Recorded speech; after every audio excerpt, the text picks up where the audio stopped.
Another cup of Maxwell House coffee, George? Sure. Pour me a cup, Gracie. Maxwell House is always good to the last drop. And that drop's good, too. Yes, it's Maxwell House Coffee Time, starring George Burns and Gracie Allen.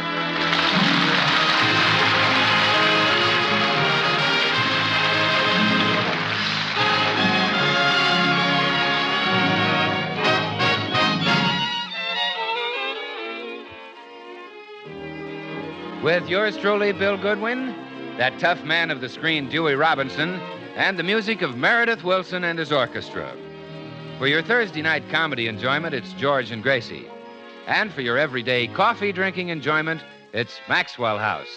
Always good to the last drop.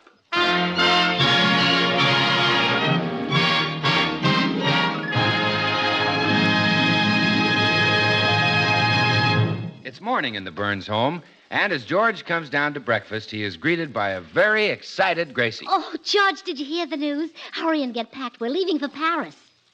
What? We're going to the peace conference in Paris. I just heard it on the radio. Gracie, The newscaster said the fate of the world might depend upon the Paris meeting of Burns and Allen. I heard the radio in the bedroom. The man didn't say Burns and Allen. He said Burns and Stalin. Jimmy Burns and Joseph Stalin. Oh. That's what the man said. You and I aren't going over there and get all these international disputes straightened out? Of course not. Those disputes will be straightened out by diplomats. Oh, the hard way, huh? Yes, in the side pocket. George, look, would it be all right with you if I went to the Paris Peace Conference to report it for my newspaper column? Gracie, things are confused enough over there. You stay here. All right. But will you suggest some other subject for my column, then? Well, let's see. What interesting news have I heard lately? Oh, the Dionnes up in Canada had a new baby. Just one? Just one. Oh, that might make a good column. It would cheer up General Motors and the Ford plant. Cheer them up? Well, yeah, they think their production is down.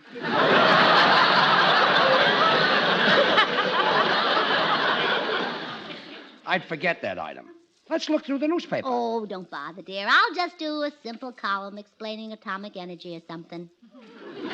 Atomic energy. How would you explain atomic energy? Well, let's look through the newspaper. Yes, I thought so, yes. Why don't you do a column about the crime wave? The crime wave? Yeah, the paper is full of it. Here's a story about a holdup in a used car lot. Oh, George, that's not news. That happens every time they sell one. Anyway, the country is flooded with pickpockets, safecrackers, and second-story men. Well, you know, I might do a column on it at that. How to stop crime. You could stop it, huh? Well, certainly. You see, where the police make their mistake, the minute they catch a man robbing someone, they put him in jail. That's a mistake. Well, of course. That's a bad influence on him. You meet a very poor class of people in jail, you know. I imagine you do, yes. Mm-hmm. What that man needs is a home, the companionship of good, honest people. I think every American family should adopt a burglar. Gracie. If we did, we'd all have less to worry about. We certainly would. Much less. I'm glad you agree. I'll go right Gracie, down to I the jail. don't agree. It's a silly idea. But, George, think what this can accomplish. No more robbed homes, no more cracked safes. And I'll be a heroine. Forget it. It'll be me against crime. Gracie Allen versus the crack safe. An even match if I ever heard one. I'm going to my office. Now forget this idea, and that's an order.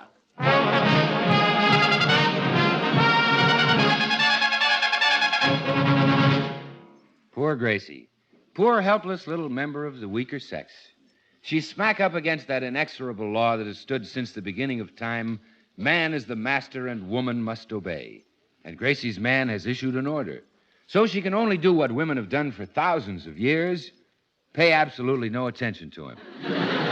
We find her now looking for the jail where she hopes to get a crook to rehabilitate. Pardon me, officer. What building will I find the crooks in, please? Right here in the city hall, ma'am. No, I mean the ones who are locked up. Well, that's what I mean. The jail's right here in the city hall, and the crooks are in it. Oh, well, where are the keys? I'd like to let one out, please. The sergeant has the keys, and he's kind of busy right now. He's in there teaching a class in the traffic cop school. A school for traffic cops? That's interesting. I'll go in and find out what they study. All right now, fellas, you're almost got it. Now, let's take it once again, all together now. Pull over, buddy. Where's the fire?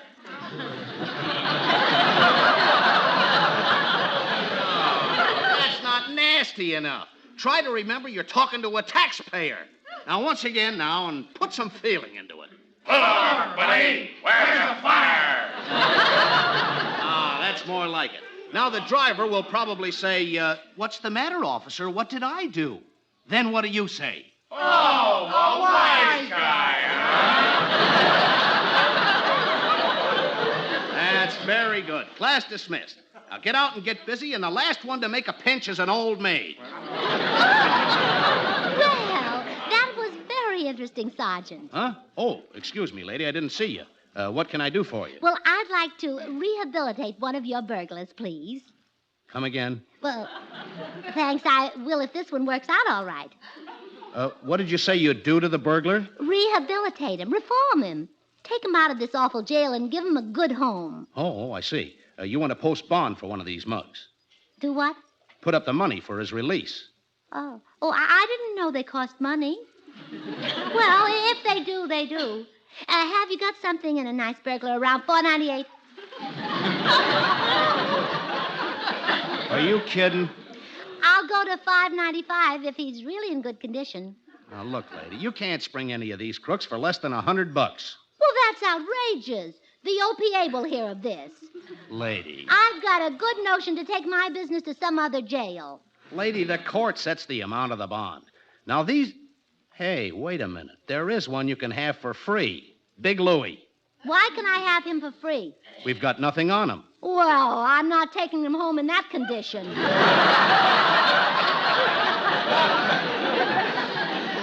Lady, we've got no evidence against him. We know he's the biggest crook in 7 states, but we picked him up as a vagrant. Oh, well, all right, I'll take him. Okay, but let me warn you, Big Louie is a mighty tough gorilla. He is? Well, maybe I better start with a man then, huh? Yes. Hey, Louie, this dame wants to see you. Okay, I'm coming. I'll leave you two alone. These dames are crazy. You want to see me, lady? Well, yes, I want to get you out of here. You see, I'm interested in crime. Me too. Say, let's work together. Oh, that's the spirit. Cooperation. I say all you need is a chance. That's all. Just one good chance. Now, my idea is to place you in a nice home. A home where you'll be surrounded by good books, good paintings, and music. Oh, now we're getting somewhere. Inside job, huh? Well, mostly inside, yes. Okay. Now, with valuable books and stuff, we'll need a fence. Oh, I've got a fence. A good one? No, the best there is. Oh, that must be Shady John. No, it's white picket. White picket. Must be a new one. Well, fairly new, yes. Now, here's the address, Louie. Have a shave and get all cleaned up, and I'll expect you around dinner time. Oh, will you be there? Oh, certainly. We're going to work together. Goodbye, Louie. See you for dinner. Okay, babe. Only just one thing. Let's keep this quiet. You see, I'm on the lam. Well, that's nothing to be ashamed of. We've been on it ever since the ceiling went back on beef. Goodbye, Louie.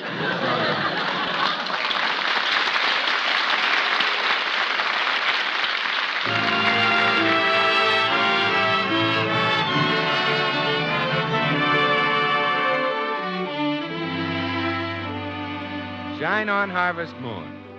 Yes, there's a great song, Meredith.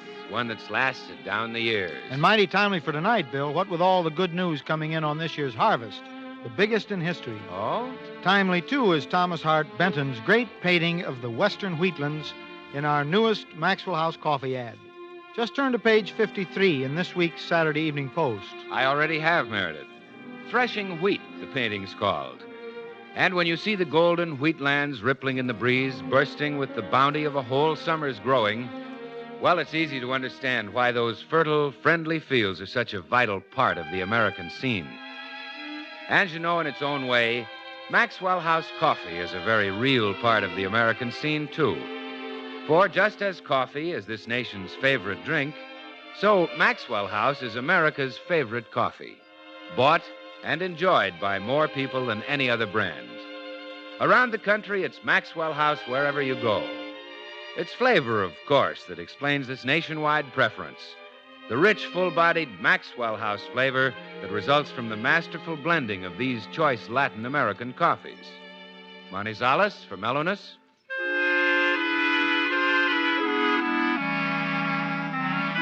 Medellins for richness.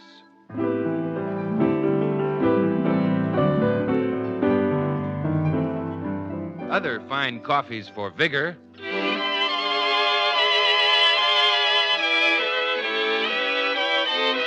And Bucaramangas for full body.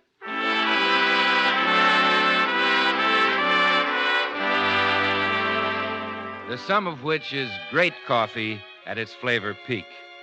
So, friends, why not enjoy the best in deep-down coffee drinking pleasure? You can at only a fraction of a penny more per cup than you'd pay for the cheapest coffee sold. Just say Maxwell House Coffee. Always good to the last drop.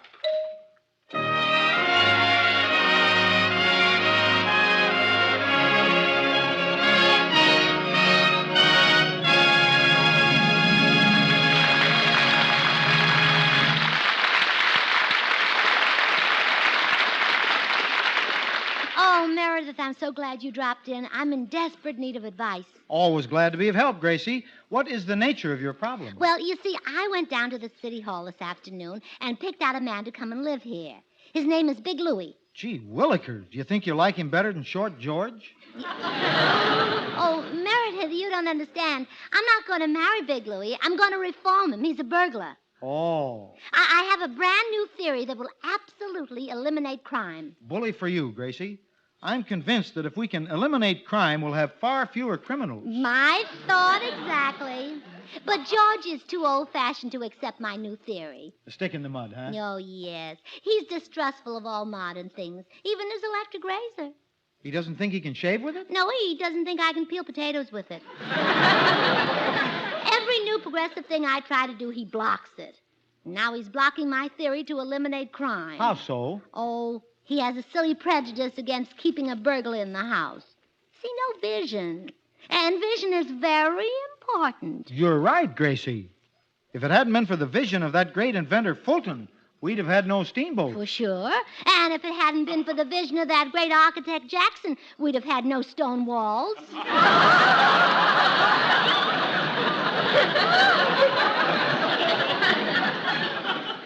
It was my impression that... Meredith, I can't let George know that Big Louie is a burglar. Will you think of some story I can tell him? Well, why not tell him Big Louie's a plumber? Oh, well, he might be here a week. That'd give it away. Yeah, you're right. No plumber ever finished a job in that short a time. Oh, Meredith, you simply got it. Uh-oh, it's too late. Here comes George up the walk. Who will I tell him Big Louie is? Now, have no fear, Gracie. I'm sure that my nimble brain will rise to the occasion. Hello, sweetheart. Hello, George. Hiya, Meredith. Hello, all. Hello, all. Well, I'll just be running, Gracie.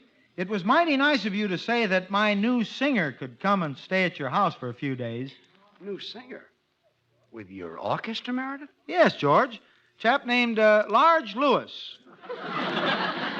Well, goodbye, all. Large Lewis?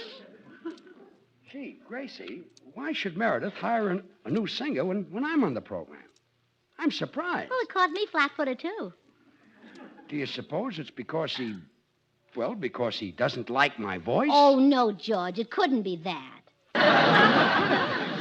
But I'm trying to find an explanation for it. Don't rush me. So am I. Okay. Maybe he wants a taller man to help you out with the high notes.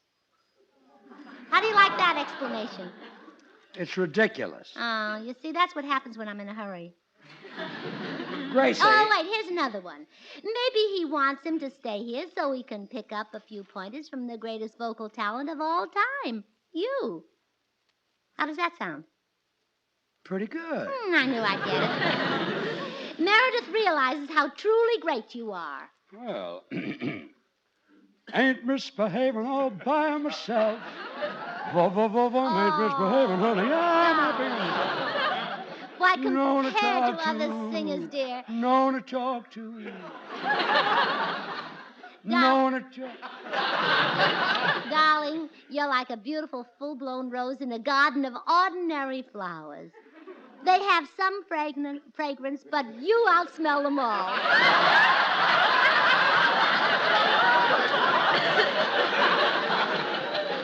Known to talk to. Thanks. Sing some more, George. Share the wealth that's stored up inside of you.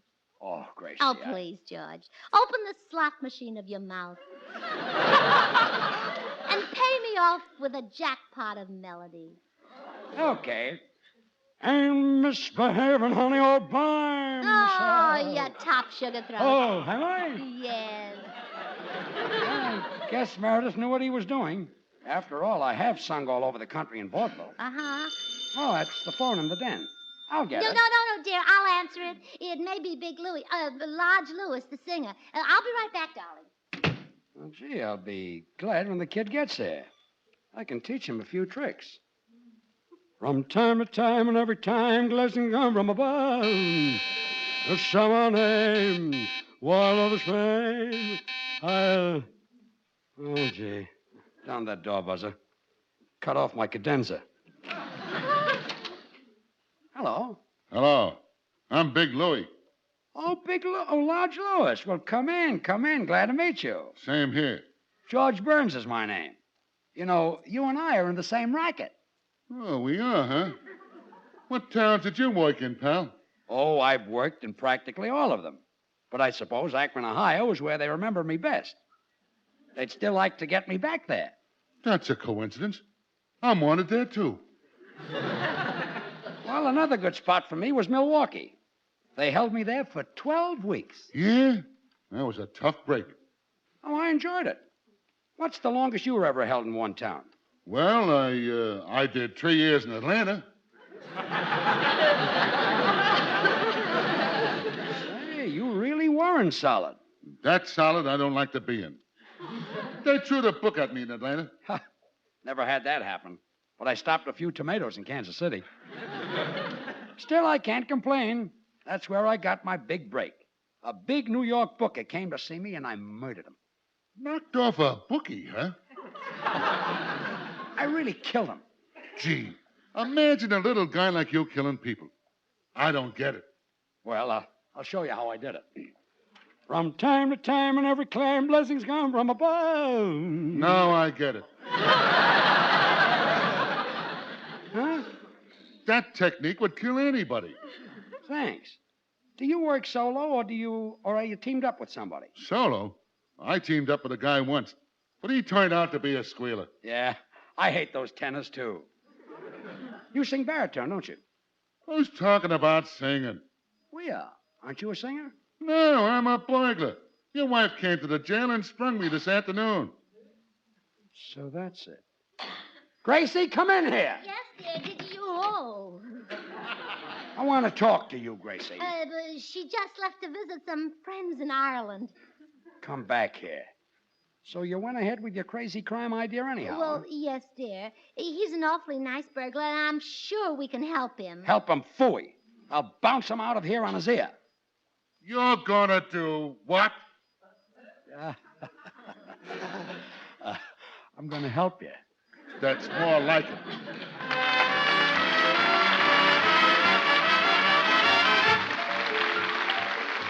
Here's Meredith Wilson and his chiffon music, The Gypsy.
Gracie, listen to reason. We can't let Big Louie stay here. He'll steal us out of house and home. Oh, George, will you calm down? I'm going to rehabilitate the man, expose him to culture. But already the big ape has taken my ties, my cufflinks, my stick pin, my belts, and my shirts. Even swiped my shoelaces. Well, darling, isn't that a small sacrifice to make for progress? This is an experiment that may benefit all mankind. Think of yourself as a pasteur. Well, I don't mind being a pasteur, but tell Louie to stop grazing on me. Well, wait till the culture starts to work. I'll introduce him to Bach and Brahms and Shakespeare. Gracie, he'll never be an honest man. Oh, how easily you pessimists give up. They said there'd never be electric refrigerators. They said there'd never be vacuum cleaners. They said there'd never be electric washing machines. But today, oh, come to think of it, that's a pretty poor argument, isn't it? Certainly is. Well, anyway, try to remember this is 1946. Don't be so backward. I still... Come in.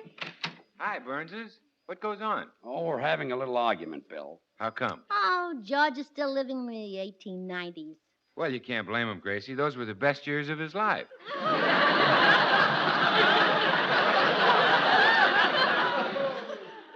How come you never bring Abbott with you, Costello? I'm only kidding, George. What's the argument about? Well, George doesn't approve of my plan to rehabilitate criminals, Bill. Oh, can you blame me? She brought home a gangster. Well, you're the man of the house. Throw him out. Take off your coat and bounce him. You ought to see his shoulders. You've got shoulders. Not if he takes off his coat. I see what you mean, Gracie. Well, if you boys will excuse me, I'm going to run next door and borrow some books and classical records from Meredith. I want to start exposing Big Louie to culture. See you later.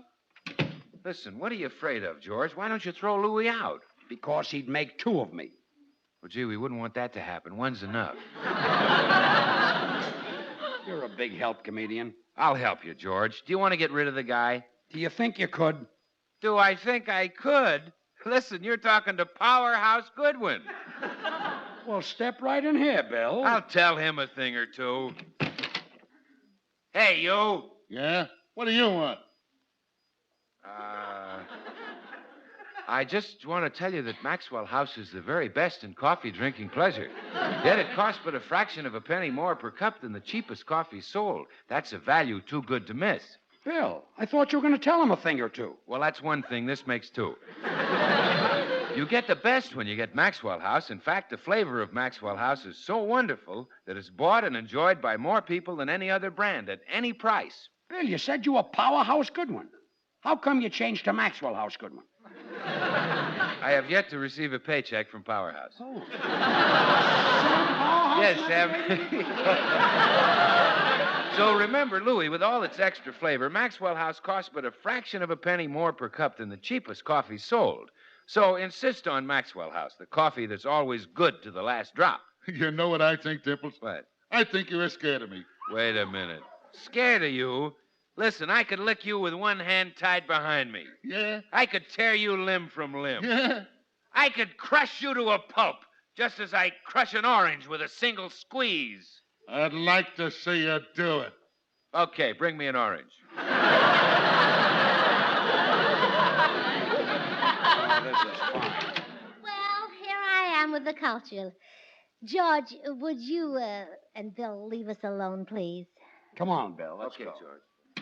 Now, all right, Louie, we're ready to start on our little job. Swell. It's about time. Now, I've collected up a few books and some phonograph records. Say, I've stashed away a few things myself. Oh, good, good. I want you to get acquainted with Byron and Bach. Would you like that, Louie? Yeah, especially Buck. I love his beer. Oh, no. Bach is a great composer. Please don't let anyone hear you say he makes beer. No? No, I'm sure he doesn't want it known. Now, in addition to Byron and Bach, I'll introduce you to Shakespeare and Tennyson, Franz Schubert, and Charles Dickens. Don't you think we're cutting in too many guys on this? Oh, no. The more the better. Now, you sit down here in this easy chair, and I'll put some Schubert records on to play. Oh, Louie, you're going to love this culture.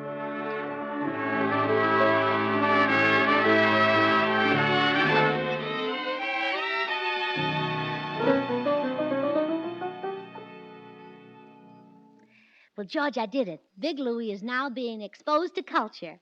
He is, huh? Yes, he's sitting in your easy chair in the den, up to his neck in refinement. Oriental rugs on the floor, pictures on the wall, books in his lap, and Schubert on the radio. Soon he'll be a changed man.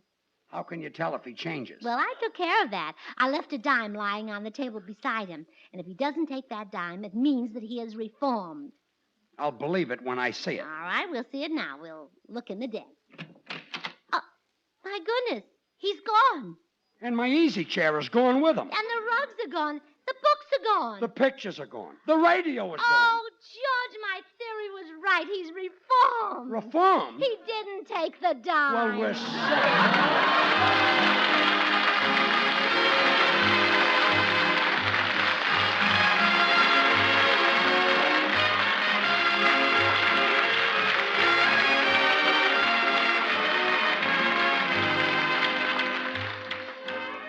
Until next Thursday, good night and good luck from the makers of Maxwell House, America's #1 brand of coffee. Always good to the last drop. Well, Gracie, I hope this taught you that you can't reform a crook with culture. It certainly did, George. I'll use psychology on the next one I bring home. I'll just let him steal all he wants. Let him steal all he wants? Sure, he'll get sick of it. Gracie. That's a trick I learned when I was a tiny little girl. My mother bought a tremendous box of candy and said, "Here, Gracie, eat all you want and you'll get sick of it." And someday I will. Good night.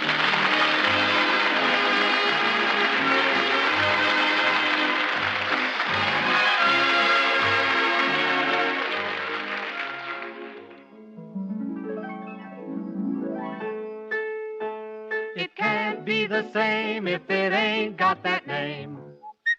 Get Bird's Eye Frosted Foods. Say, folks, have you tried Bird's Eye grapefruit segments? Well, don't miss them. Here's orchard fresh, tree-ripened grapefruit ready to serve, and already sweetened to save you sugar. There's plenty of Bird's Eye grapefruit segments in the store. Get some tomorrow, but look for the Bird's Eye name on the box. Remember, get Bird's Eye and you get the best.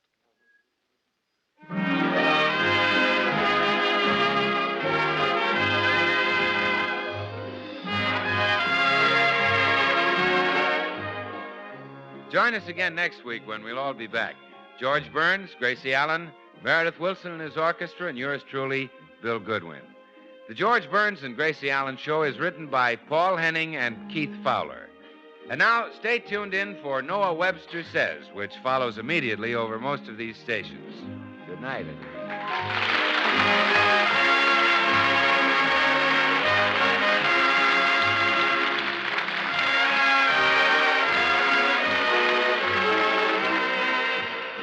This is NBC, the national broadcasting company.